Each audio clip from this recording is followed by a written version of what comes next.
answer.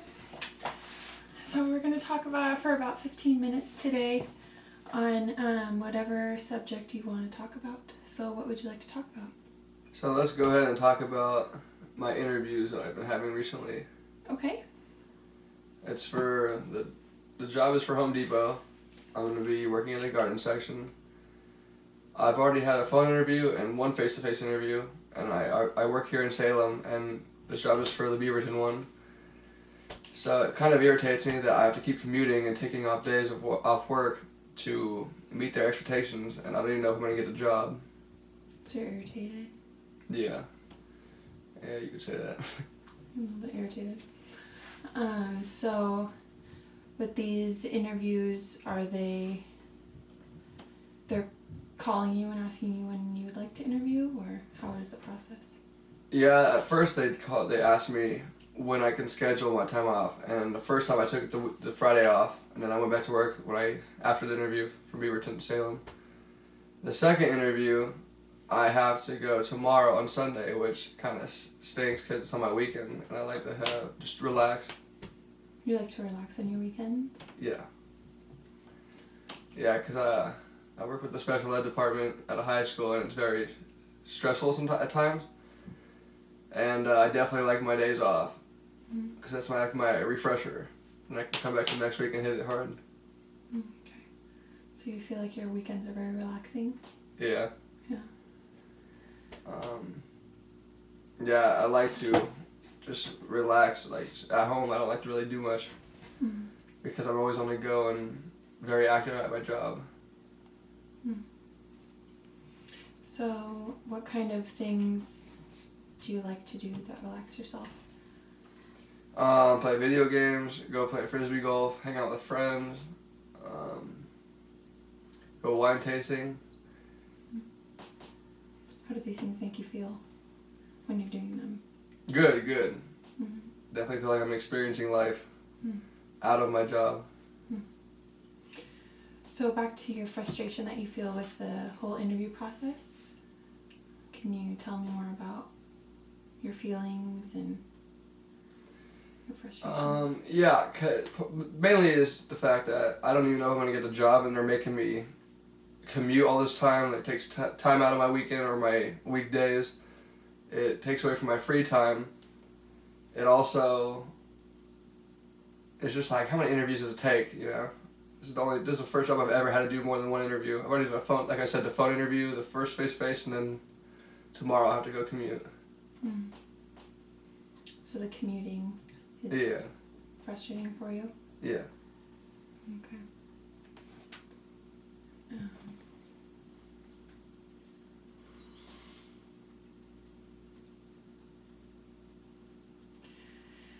So just to kind of summarize everything so far, you have done a face-to-face and a phone interview, and you're nervous about your interview that you have tomorrow, the face-to-face one? Yeah. And you're mostly frustrated about your having to commute back and forth from Beaverton to home. Yeah, because that's at least an hour and 20 minutes one way. Oh, okay. It takes a lot of time just by driving. Right. Just for like a little 10-15 minute interview. Is it worth it to you to be going that far? Honestly, at this point I'm not sure. It is, because I do want to work there. It's a nice hands-on job. But like, I'm worried about my work now, and that's for my future, being a teacher. Okay. So you don't feel like it's worth it to drive that far? No. But the positive out of this is I'm about to move back in that area, so it will be worth it, I guess, in the long run. Right now, it doesn't seem like it. So you're thinking more towards your future? You're a little bit more optimistic about it? Yes. Yeah.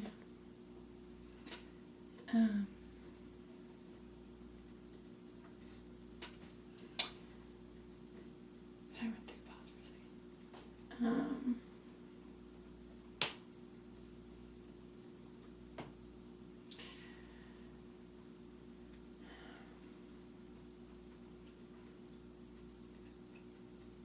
So is there anything else that you'd like to talk about that's frustrating about your interview process or about your job? You kind of seemed a little bit hesitant about where you work. No, it's just I don't like to be stressed, and my job is definitely stressful. I try to wake up every day and remind myself that every day is a new day, but I also am a realist, and I know what's really going to happen every day. Mm-hmm. It's almost the same thing. My kids act up, they have behaviors. One kid has a trigger, then it triggers multiple other kids, Mm-hmm. and then I have to deal with it. And my team's not really the best team. They are sometimes, but they don't, we should probably swap out at times and just take breaks from our kids, because sometimes we have more severe kids than others, and you just need a break. And I'm not saying that. We talk about it in our team meetings, but we don't ever do it. That sounds pretty stressful. Yeah. It's just what's the point of even meeting if we're not going to do what we say? Mm-hmm. So that's also irritating. It's irritating. Yeah. So, what other kind of feelings are you having about your work? You say it's stressful and irritating.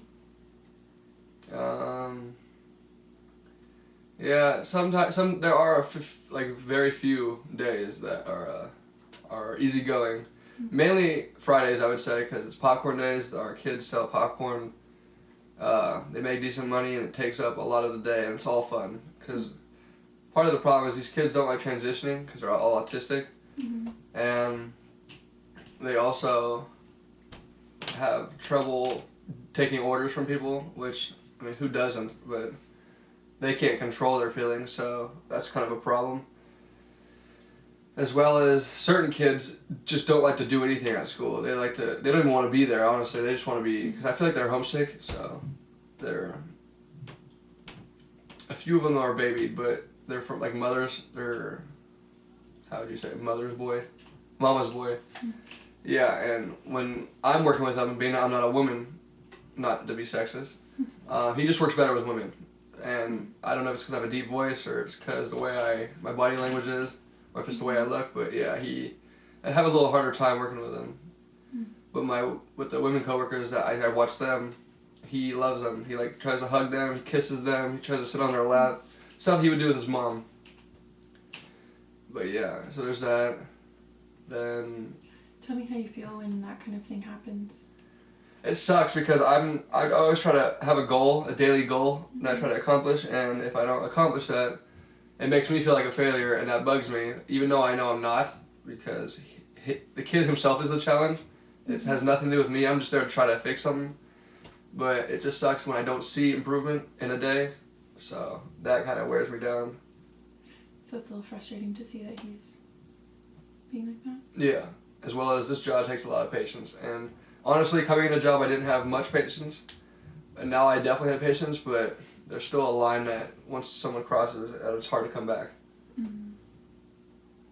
Like I said, that would be the part where I would need a break from my kid. Someone else can swap out.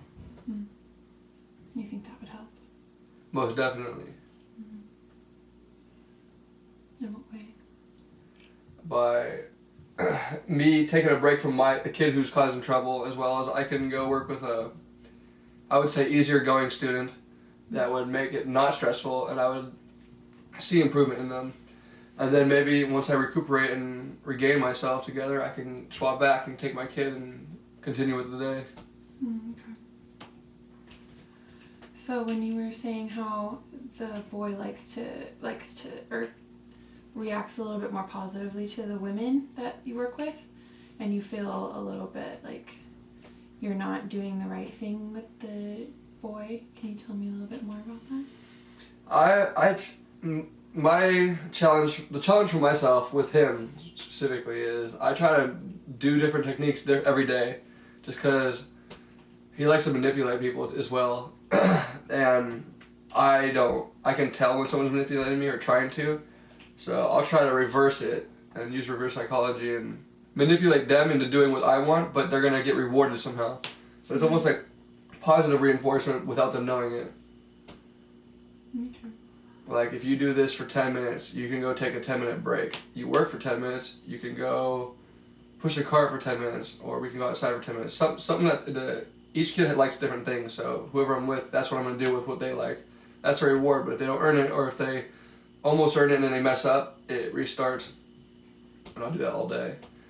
But it depends, like I said, it depends on the kid. Because my one-on-one kid likes to go outside, mainly because he's trying to run from school because he doesn't like to be there in the first place. But he doesn't know where he's at, so he'll just run anywhere. Then another, like some other kids, some examples of other kids are like, they like to play basketball. Some of them like to get out of their wheelchair and get in the walker so they can stretch their legs and like actually be mobile.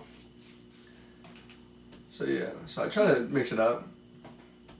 But yeah, it kind of just bothers me that there's no teamwork. Yeah. It bothers you? Yeah. There's no teamwork. Have you, let's see.